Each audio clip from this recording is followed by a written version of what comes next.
প্রিয় দেশবাসী, আসসালামু আলাইকুম। আজ আমাদের পুরো জাতি গভীর শোক ও বেদনায় নিস্তব্ধ।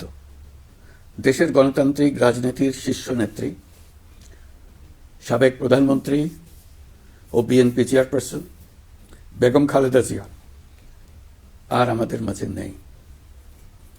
ইন্না লিল্লাহি ওয়া ইন্না ইলাইহি রাজিউন।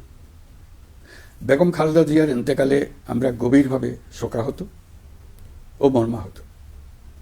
তার মৃত্যুতে জাতি এক মহান অভিভাবককে হারিয়েছে। এই গভীর শোকের মুহূর্তে আমি তার পরিবারের সদস্যবৃন্দ, রাজনৈতিক সহকর্মী এবং অগণিত কর্মী সমর্থকদের প্রতি সমগ্র জাতির পক্ষ থেকে আন্তরিক সমবেদনা জানাচ্ছি।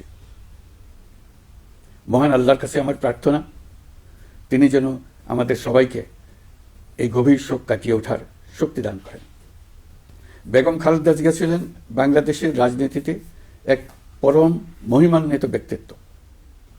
গণতন্ত্র, বহুদলীয় রাজনৈতিক সংস্কৃতি এবং জনগণের অধিকার প্রতিষ্ঠার সংগ্রামে তার অসামান্য ভূমিকা ইতিহাসে অম্লান হয়ে থাকবে। স্বৈরাচার ও ফেসিবাদের বিরুদ্ধে তার আপসহীন নেতৃত্ব বারবার জাতিকে গণতন্ত্রহীন পরিস্থিতি থেকে উত্তরণের পথ দেখিয়েছে এবং মুক্তির প্রেরণা জুগিয়েছে। দেশ ও জাতির প্রতি তার সমুজ্জ্বল অবদান জাতি চিরকাল শ্রদ্ধার সাথে স্মরণ করবে। তার দীর্ঘ রাজনৈতিক যাত্রা, গণমুখী নেতৃত্ব এবং প্রিয় মাতৃভূমির স্বাধীনতা ও সার্বভৌমত্বকে সমুন্নত রাখতে তার অবিচল ভূমিকা অবিস্মরণীয় হয়ে থাকবে। এমন একজন মহান দূরদর্শী ও নিখাত দেশপ্রেমিক নেত্রীর শূন্যতা পূরণ হবার নয়।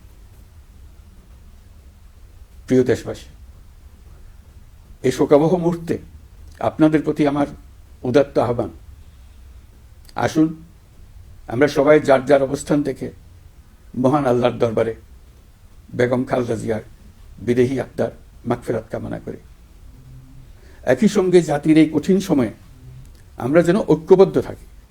শোকের এই সময়ে কেউ যেন অস্থিতিশীলতা বা নাশকতার অপচেষ্টা চালাতে না পারে, সে বিষয়ে আমি সবাইকে সজাগ থাকার আহ্বান জানাচ্ছি।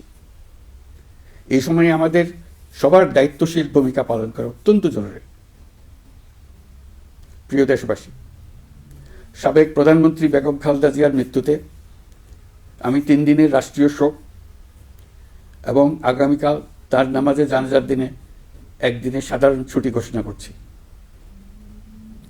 নামাজে জানাজা সহ সব ধরনের শোক পালনে শৃঙ্খলা বজায় রাখার জন্য আমি সবার প্রতি বিনীত আহ্বান জানাচ্ছি।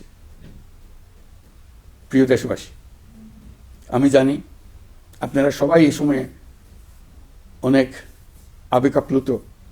আমি আশা করছি শোকের এই সময়ে আপনারা ধৈর্যের পরিচয় দেবেন এবং তার জানাজা সহ সকল আনুষ্ঠানিকতা পালনে সংশ্লিষ্ট সবাইকে সহযোগিতা করবেন।